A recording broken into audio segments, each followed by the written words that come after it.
Hi guys! So today we are going to talk about dissociative identity disorder and codependency and enmeshment and how they go together. So, what is enmeshment codependency? Over-involvement. People in enmeshment relationships often become overly involved with one another. Codependent spouses or parents may become over-involved in their loved ones' activities. In this system, there is often little space for privacy or personal growth. What is enmeshment and loss of identity? If you have developed the enmeshment/undeveloped self-schema, you may experience excessive emotional involvement with people close to you.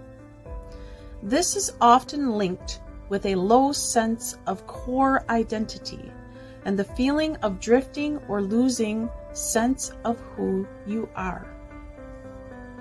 Common signs and symptoms of enmeshment are: Number 1, there is a lack of emotional and physical boundaries. Number 2, you don't think about what's best for you or what you want. It's always about pleasing or taking care of others. Number 3, you feel responsible for other people's happiness and well-being. So next I'm going to show you a chart that shows a list of enmeshment issues and then a list of healthy boundaries. So it basically talks about the difference between the two, and this is that chart.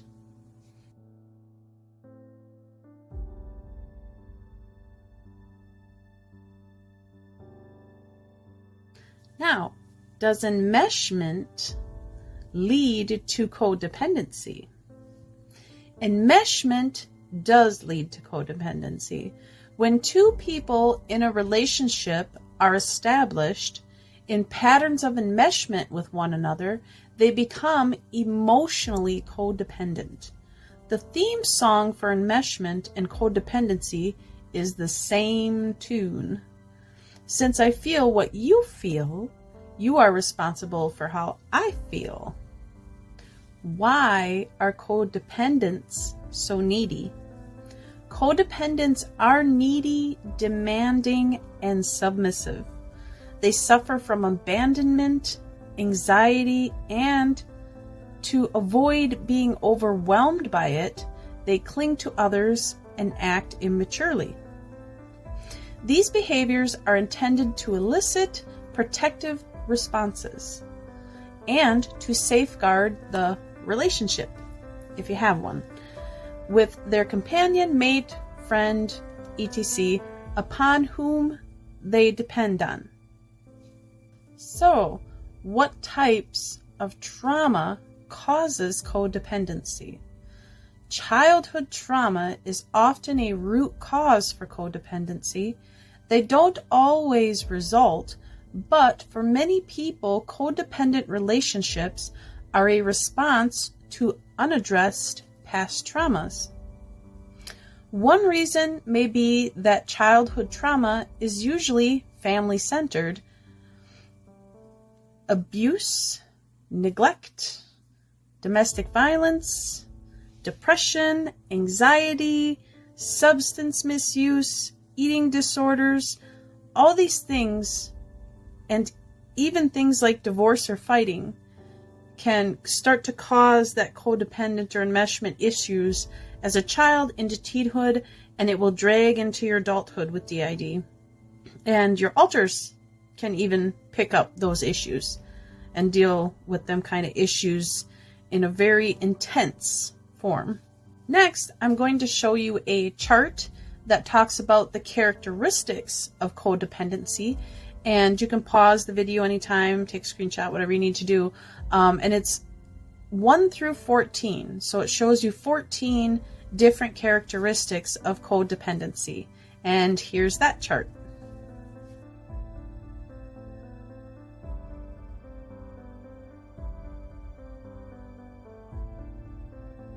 So, do codependents dissociate? Cerebral codependents. So we're talking about the brain, okay? They devour education and transformational experiences to overcome narcissistic abuse. They believe that the more information they know, they will be able to solve the problem. This form of dissociation will never resolve the trauma and core shame that is responsible for their suffering. So, next we're going to talk about treatment options. What are the treatment goals for enmeshment? The main goal of healing from enmeshment trauma should be to further develop identity and sense of self. You may feel tied to someone else, but eventually you will begin to see yourself as separate from them.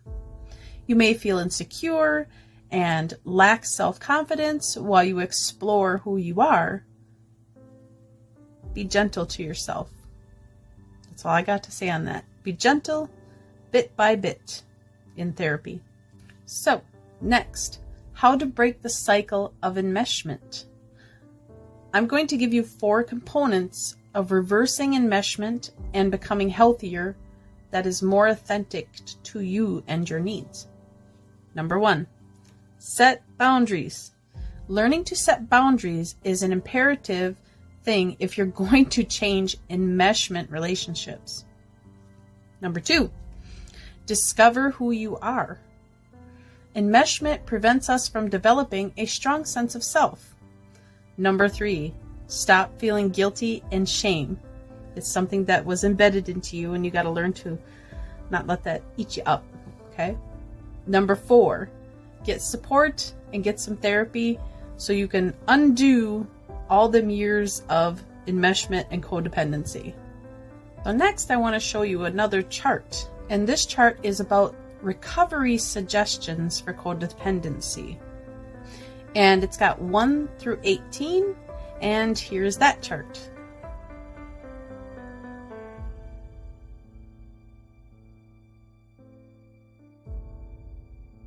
So I hope you found that useful. Now, here's some more stuff that might help you.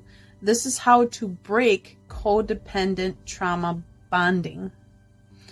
Outside of getting professional support, here are 8 steps you can take on your own to break free from trauma bonding relationships. Number 1, educate yourself. I do that all the time.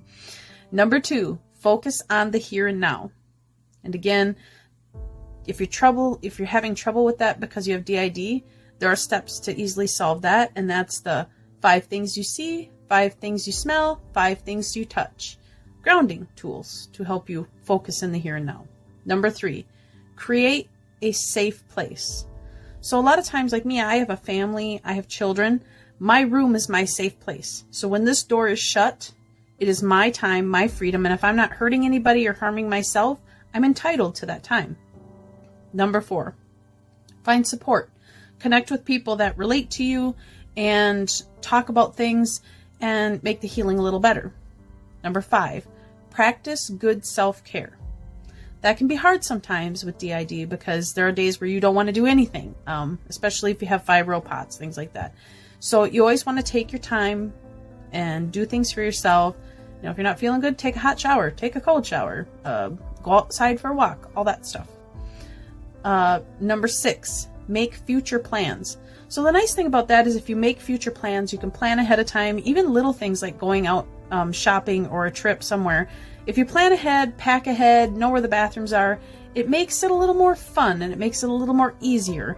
And always have a safety bag. And what I mean by a safety bag is a bag that has emergency items in it, like headphones, a small toy, medication, all that stuff.